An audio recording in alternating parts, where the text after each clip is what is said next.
दोस्तों आज मेरा जंगल अचानक आने का एक कारण ये भी है कि यहाँ पर जंगल में हमारे कुछ मज़दूर लगाए गए हैं। तो दोस्तों पहुँच गया हूँ वहाँ पर, देख सकते हैं यहाँ पर ये लोग रह रहे हैं टेंट लगाकर। कोई है क्या अंदर? ये देखिए दोस्तों, ये है हमारे पहाड़ का लाल चंदन। बहुत ठोस है इसकी लकड़ी। और ये देखिए कितनी लकड़ियाँ यहाँ पर इकट्ठा की हुई हैं इन लोगों ने। ये देखिए।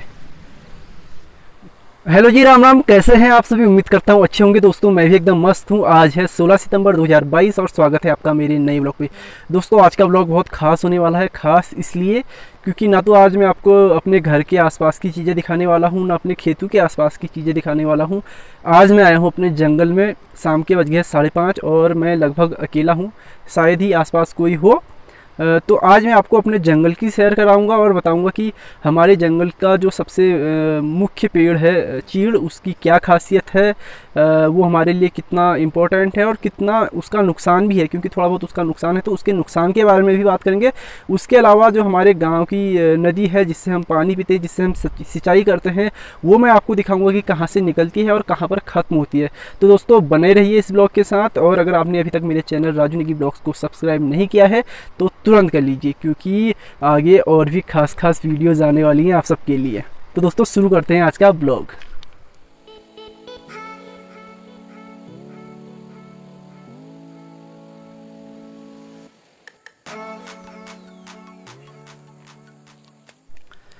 दोस्तों आज मेरा जंगल अचानक आने का एक कारण ये भी है कि यहाँ पर जंगल में हमारे कुछ मज़दूर लगाए गए हैं ठेकेदारों के द्वारा। और ये मज़दूर जो चीड़ के पेड़ होते हैं और जो मतलब तना वाला हिस्सा होता है जिसे हम कहते हैं छिलुक, उसको इकट्ठा कर रहे हैं और यहीं पर कैंप लगाकर रह भी रहे हैं।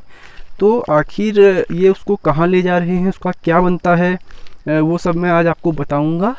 बने रहिए इस वीडियो के साथ। थोड़ी देर में मैं वहाँ पर पहुँच जाऊँगा जहाँ पर वो लोग शायद अभी होंगे मौजूद। तो दोस्तों पहुँच गया हूँ वहाँ पर, देख सकते हैं यहाँ पर ये लोग रह रहे हैं टेंट लगाकर। 2 टेंट हैं, एक टेंट ये है और एक ये है। शायद जो खुला वाला है उसमें खाना बनाते हैं उसके नीचे, और जो ये बंद वाला है उसमें सोते और रहते हैं। तो देखता हूँ पास जाकर कोई है कि नहीं है वहाँ पर। दादी कोई छाके? ओ दादी,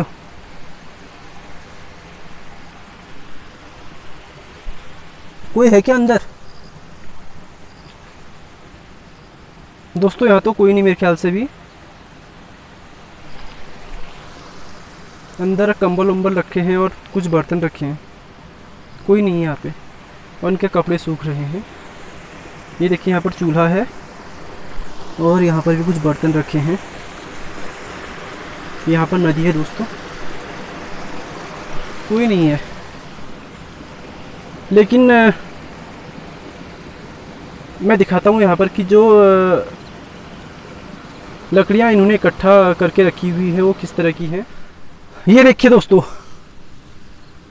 ये है हमारे पहाड़ का लाल चंदन। बहुत ठोस है इसकी लकड़ी। और ये देखिए कितनी लकड़ियाँ यहाँ पर इकट्ठा की हुई हैं इन लोगों ने। ये देखिए इतने बड़े बड़े और इतने ठोस। ये देख सकते हैं इसका कलर भी लाल लाल है, लाल चंदन की तरह। जो साउथ की मूवी आई थी पुष्पा, उसमें भी ऐसी लकड़ियाँ आपको दिख रही थी, लेकिन ये लकड़ियाँ उससे एकदम अलग हैं दोस्तों। ये है पहाड़ का सोना, हमारे उत्तराखंड का सोना है ये। देख सकते हैं आप, ये इस इलाके की लकड़ियाँ हैं जो आप इस वक्त स्क्रीन पर देख रहे हैं ना, इस इलाके की। और अलग अलग जगहों पर शायद इन्होंने लकड़ियाँ इकट्ठा की हैं इसी तरह। मुझे नहीं पता कि ये लकड़ियाँ क्यों इकट्ठा हो रही हैं। शायद गवर्नमेंट कुछ इससे प्रोडक्ट बना रही होगी। तो जो ठेकेदार हैं उन्होंने अपने आदमी लगा रखे हैं। जो सूखे पेड़ हैं जो पहले से ही गिरे हुए हैं उनको ये लोग काट रहे हैं, देख सकते हैं आप। दोस्तों ये लकड़ी जो आपको लाल दिख रही है ना, मतलब जो जितनी लाल होगी वो उतनी मूल्यवान है, वो उतनी कीमती है। और बहुत ठोस ये लकड़ी होती है, इसमें दीमक नहीं लगता, ये एकदम जलती है। इसके अंदर रेजिन बहुत होता है, ये भारी बहुत होती है दोस्तों, और बहुत मजबूत ये लकड़ी होती है। कहते हैं कि पुराने ज़माने में जब जहाज़ चलते थे तो जहाज़ों के लिए मतलब जो नावों के लिए कील बनते थे, लकड़ी के जो कील बनते थे वो इसी लकड़ी से बनाए जाते थे दोस्तों। ये लकड़ी आपको दिख रही है, इसी की वो कील बनते थे जहाज़ों के लिए, ऐसा मुझे कुछ लोगों ने अभी हाल में बताया। इसके अलावा भी इसकी बहुत सारी चीज़ें बनती हैं, फर्नीचर बनता है, बहुत मजबूत होता है दोस्तों ये लकड़ी। देख सकते हैं किस तरह से लाल है। ये यहाँ पर कोई है नहीं तो मैं उनसे पूछता कि ये क्यों इकट्ठा हो रही हैं सारी लकड़ियाँ जंगल से और इसका क्या बनने वाला है। कोई भी नहीं है यहाँ पर। देख सकते हैं आप, 2 झोपड़ी बना रखी हैं छोटी छोटी। मजदूर पता नहीं, मेरे ख्याल से कहीं और लकड़ियाँ इकट्ठा करने गए होंगे जंगल में।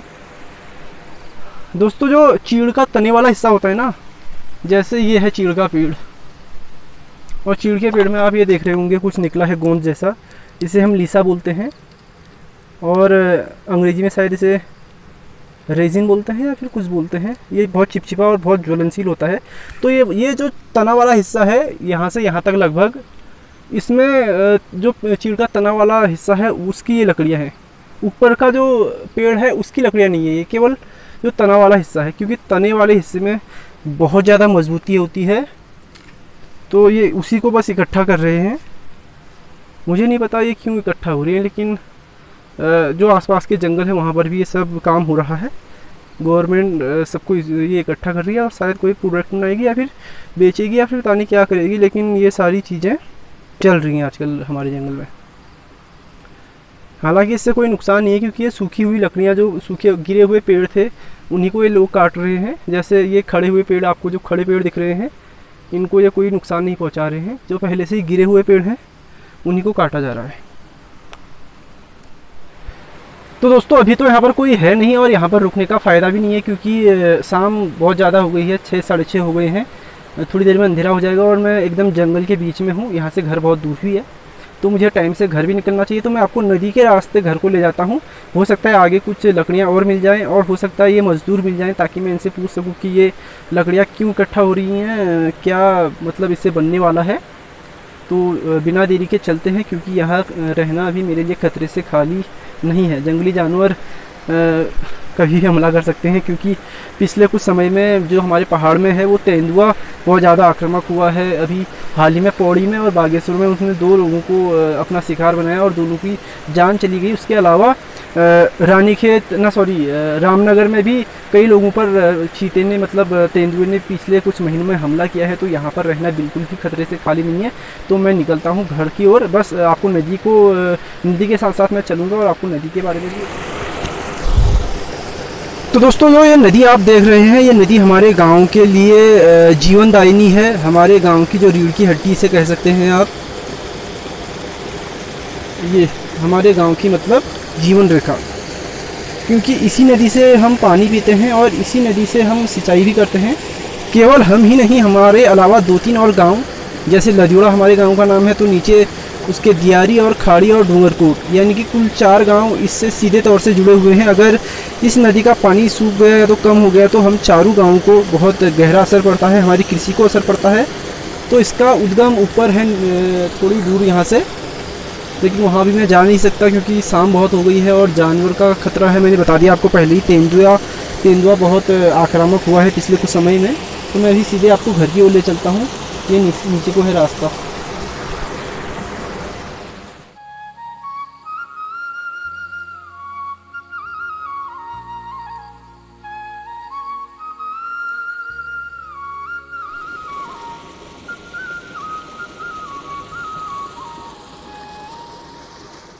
तो दोस्तों अभी आया हूँ मैं चीड़ के जंगल में, तो इसलिए आपको चीड़ के कुछ फ़ायदे और कुछ नुकसान चलते चलते बता देता हूँ। सबसे बड़ा फ़ायदा तो दोस्तों हमें चीड़ का ये होता है कि जो इसके पेड़ों की हवा है, इसकी पत्तियों की हवा है, वो बहुत बहुत बहुत ज़्यादा बढ़िया है हमारे लिए। अब उसका अंदाज़ा आप इसलिए लगा सकते हैं, बस इसी बात से लगा सकते हैं कि अंग्रेज़ों ने बहुत पहले जब अंग्रेज़ यहाँ पर आए थे तो उन्होंने यहाँ पर एक टीबी के इलाज के लिए एक हॉस्पिटल खोला था हल्द्वानी से थोड़ा आगे भवाली में, जो चीड़ का जंगल है उसके एकदम बीच में।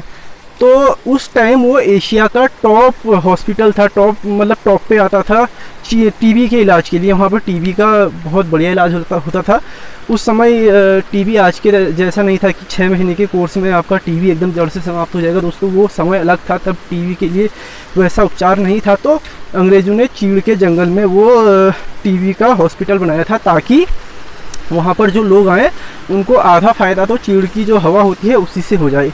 तो वहाँ पर वहीं पर जब वो बीमार हुई, क्या बोलते हैं, नेहरू की पत्नी, यानी कि जो हमारे पहले प्रधानमंत्री थे जवाहरलाल नेहरू, उनकी पत्नी कमला नेहरू जब टीबी की रोग से ग्रसित हुई तो उनको भी वहीं लाया गया और वहीं पर उनका उपचार चला। ये है सन 1935 की बात। उस समय नेहरू जी जो थे जेल में थे, तो वो कभी कभी उनको वहाँ पर मिलने भी आया करते थे। तो ये तो हुई इस इतिहास की बात और इसके स्वास्थ्य लाभ की बात जो चीड़ है। लेकिन इसके दोस्तों कुछ नुकसान भी है चीड़ के। जो सबसे बड़ा नुकसान है वो तो ये है कि ये हमारे जो उत्तराखंड के जंगल हैं उनमें आग का एक बड़ा कारण है। मतलब जो हमारे जंगल में आग लगती है उसका एक बड़ा कारण है चीड़ से जो पत्तियां गिरती हैं वो। उसके अलावा इसका एक और नुकसान है कि ये चीड़ जहाँ भी होता है वहाँ किसी और पेड़ को नहीं होने देता।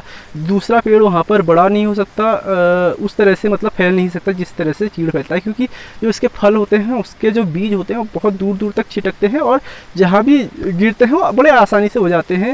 ये मतलब कहते हैं कि ये बहुत दरिद्र पेड़ होता है, कहीं पे भी हो जाता है। तो इसलिए ये जब होता है तो किसी और को नहीं होने देता अपने आसपास। तो ये भी एक बड़ा नुकसान है। इसलिए कई लोगों की मांग भी उठती है कि चीड़ का जो जंगल है उसे हटाकर इसको रिप्लेस कर दो देवदार से, क्योंकि देवदार इससे कई ज़्यादा अधिक लाभकारी है। लेकिन ये संभव मेरे ख्याल से प्रैक्टिकल बात नहीं है। ये हालांकि कुछ हिस्सों में इसे लागू किया जा सकता है, लेकिन उत्तराखंड में इतना बड़ा जंगल है और उसमें सबसे ज़्यादा चीड़ है, तो उसे रिप्लेस करना मेरे ख्याल से किसी के बस की बात नहीं। तो दोस्तों अभी इसी नदी के रास्ते में अपने घर को जा रहा था, तो मुझे रास्ते में कुछ और जो चीड़ के बड़े बड़े मतलब ये लकड़ी के जो बंडल हैं वो दिखे। ये देख सकते हैं आप, छिलुक के जो चीड़ का तना होता है, जिसको मैं कह रहा हूँ कि हमारे यहाँ का लाल चंदन है ये। तो ये देख सकते हैं बहुत मोटे मोटे हैं ये। मुझे तो समझ भी नहीं आ रहा कि ये इतने मोटे कैसे लाए यहाँ से, उतनी दूर से यहाँ पर कैसे इन्होंने फेंक दिए। शायद ऊपर पहाड़ से लुढ़काते हुए नीचे आए होंगे। ये बहुत मोटे मोटे हैं यार, सच में ये बहुत भारी होता है। एक इसका वेट मेरे ख्याल से 300 से 400 किलो होगा। एक लकड़ी का वेट 300 किलो कम से कम मेरे ख्याल से होगा एक का वेट, क्योंकि ये बहुत भारी होता है। इसके अंदर होता है लीसा, ये देख सकते हैं आप। दोस्तों खास बात यह है कि जहाँ पर ये चीड़ की लकड़ियाँ रखी हुई हैं उसी के किनारे एक नदी भी है। जैसे पुष्पाराज में अल्लू अर्जुन नदी में फेंक देता है चंदन की लकड़ियों को और बाद में फिर डैम से उठा लेता है, वैसे ही ये लोग इसमें फेंक कर भी नीचे ले जा सकते हैं। लेकिन थोड़ा इस नदी में पानी बहुत कम है यार। वो नदी बहुत बड़ी थी, ये नदी बहुत छोटी है दोस्तों, इसलिए थोड़ा दिक्कत आ रही है। नहीं तो इनको ले जाने के लिए आदमी या फिर खच्चर नहीं लगाने पड़ते। नदी में फेंको और सीधे नीचे सोमेश्वर या फिर कोसी में पकड़ लो इनको। ये देखो दोस्तों कुछ वहाँ पर भी रखे हुए हैं, पता नहीं क्या बन रहा है इनका, मुझे तो समझ नहीं आया, लेकिन कुछ ना कुछ तो बन रहा है भैया। पागल तो है नहीं कोई कि इतनी मेहनत करके इनको इकट्ठा करे। तो दोस्तों मैं आपको बता रहा था कि चीड़ के पेड़ के कई सारे फ़ायदे हैं। उसका एक और बड़ा फ़ायदा है कि यहाँ पर जो फर्नीचर होता है या फिर जो हमारे दरवाजे होते हैं या फिर और चीज़ें होती है वो ज़्यादातर चीड़ की होती है, चीड़ के पेड़ से बना होता है वो। तो फर्नीचर के लिए और ईंधन के लिए चीड़ का पेड़ बहुत एक बड़ा ज़रिया है। पूरे उत्तराखंड में जितने भी गांव हैं सारे गांवों में लगभग आधे से ज़्यादा जो लकड़ियां हैं, दरवाजे हैं, छत है, वो उसमें सारे में चीड़ यूज़ हुआ है। तो चीड़ इसलिए हम पहाड़ियों के लिए बहुत ज़्यादा इम्पोर्टेंट है। लेकिन थोड़ा बहुत नुकसान तो होता ही है। अगर इतना फ़ायदा चीड़ से हो रहा है तो कुछ ना कुछ नुकसान तो होंगे ही। फिलहाल दोस्तों आज का ब्लॉग करते हैं फिर समाप्त। मुझे उम्मीद है आपको मेरा ये ब्लॉग पसंद आया होगा। अगर आपको मेरा ब्लॉग अच्छा लगा तो मेरे YouTube channel Raju Negi blogs को सब्सक्राइब करना ना भूलें और जुड़े रहें मेरे साथ। तब तक के लिए tata bye bye, take care. मिलते हैं आपको एक नई वीडियो के साथ कल सुबह 8 बजे। Tata, take care.